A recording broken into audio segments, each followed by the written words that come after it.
കേരള സംസ്ഥാന ചലച്ചിത്ര അക്കാദമി സംഘടിപ്പിക്കുന്ന 29ാമത് IFFK ഈ മാസം 13-ന് വൈകിട്ട് 6 മണിക്ക് തിരുവനന്തപുരം നിശാഗന്ധി ഓഡിറ്റോറിയത്തിൽ മുഖ്യമന്ത്രി പിണറായി വിജയൻ ഉദ്ഘാടനം ചെയ്യുമെന്ന് മന്ത്രി സജി ചെറിയാൻ.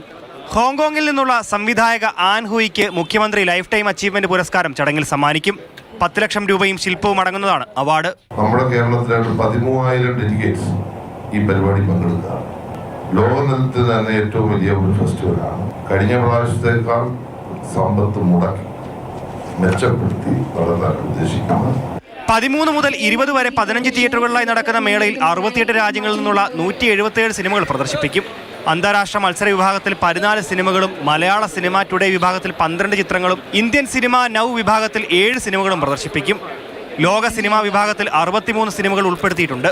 മുൻനിര മേളകളിൽ പ്രേക്ഷക പ്രീതി നേടിയ 13 ചിത്രങ്ങളടങ്ങിയ ഫെസ്റ്റിവൽ ഫേവറേറ്റ് മറ്റൊരു ആകർഷണമായിരിക്കും. മൺമറഞ്ഞ ചലച്ചിത്ര പ്രതിഭകൾക്ക് സ്മരണാഞ്ജലി അർപ്പിക്കുന്ന ചടങ്ങ് മേളയുടെ ഭാഗമായി ഡിസംബർ 14-ന് വൈകിട്ട് 6 മണിക്ക് നില തിയേറ്ററിൽ സംഘടിപ്പിക്കും. ഡെലിഗേറ്റ് സെല്ലിന്റെ ഉദ്ഘാടനം മന്ത്രി സജി ചെറിയാൻ നിർവഹിച്ചു. സിനിമാ താരങ്ങളായ മഹിമ നമ്പ്യാർ, ഷറഫുദ്ദീൻ എന്നിവർക്ക് ഡെലിഗേറ്റ് പാസുകൾ നൽകിയാണ് ഉദ്ഘാടനം ചെയ്തത്. ലോകത്തിലെ തന്നെ ഏറ്റവും വലിയ മേളകളിലൊന്നാണ് IFFK എന്ന് ഞാൻ വിശ്വസിക്കുന്നു വ്യക്തിപരമായിട്ട്. എൻ്റെ ആദ്യത്തെ IFFK പാർട്ടിസിപ്പേഷൻ ആണിത്. പക്ഷെ അത് ഇങ്ങനെ ആദ്യത്തെ ഡെലിഗേറ്റ് പാസ് വാങ്ങാനായിരിക്കുമെന്ന് ഞാൻ സ്വപ്നത്തിൽ പോലും വിചാരിച്ചല്ല. മേളയുടെ ഭാഗമായി open forum, in conversation, meet the director, Aravindan സ്മാരക പ്രഭാഷണം, പാനൽ ഡിസ്കഷൻ എന്നിവ ഉണ്ടായിരിക്കും.